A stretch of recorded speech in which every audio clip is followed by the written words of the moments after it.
I always think of the character outside of the script that I've read and what his life was like in the woods, and he probably was kind of a loner and kind of sweet. But it was kind of all on the pages there, the sweetness of the character, and you know, you chat with the director, you try to find the voice. So it was a fun thing to try to find that sweet spot of this character who doesn't know much about the world, but is willing to search the world for answers.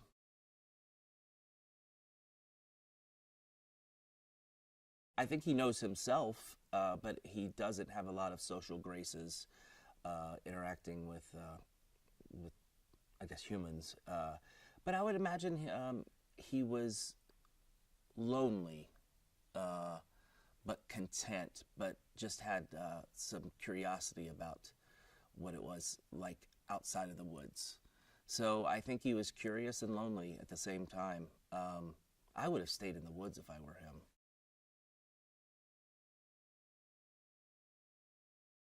Sir Lionel Frost is kind of this throwback type of guy that is used to having nature work to his advantage.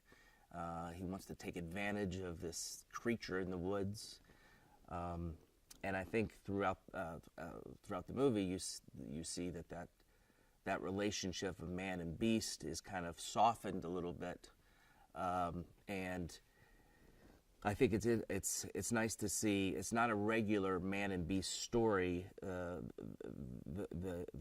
Hugh Jackman character, Sir Lionel Frost, gets to have a heart towards the missing link, which is a nice thing to have, and also it helps their storyline move along. But their relationship is, I think, Mr. Link is just happy to go along, not really knowing what he's getting himself into.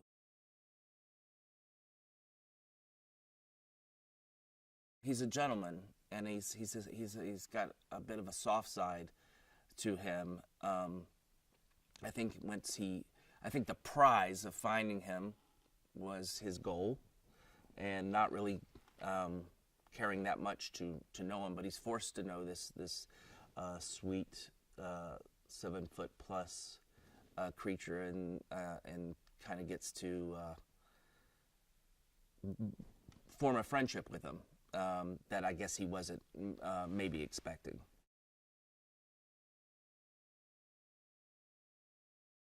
Maybe in nature we're more human in a weird way. Then we get into these societies and we become, fighting each other and all that. But yeah, I think the link is very, very human. And he's a sweet, sweet human.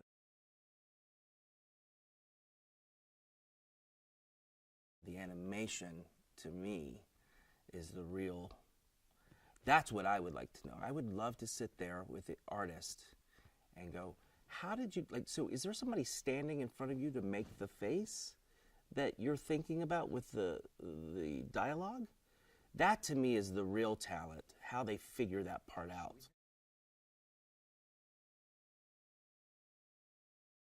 It's worth seeing it for the art alone. You could turn me down, just watch it. It's really, if you know the painstaking work that takes, it really makes you appreciate it even more.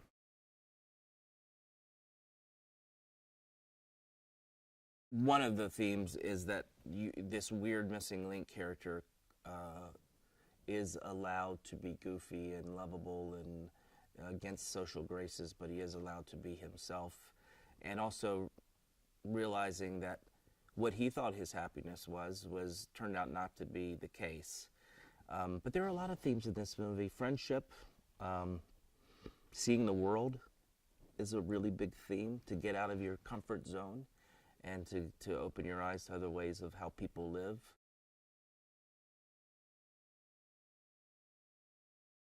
I think this is a really, really great kids movie, and could go down kind of as a classic to me. I mean, it really, and I'm not saying that because of Minute, I'm saying because it was of Chris's work.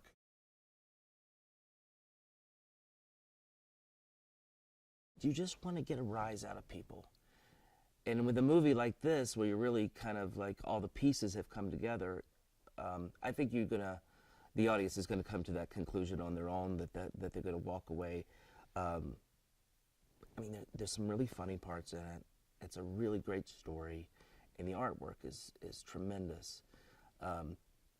I just want, as I think, as corny as it sounds, I always just want people to leave anything that I'm involved in is that pep when you're walking to your car, walking out of the theater, that you just experienced something with a group of strangers.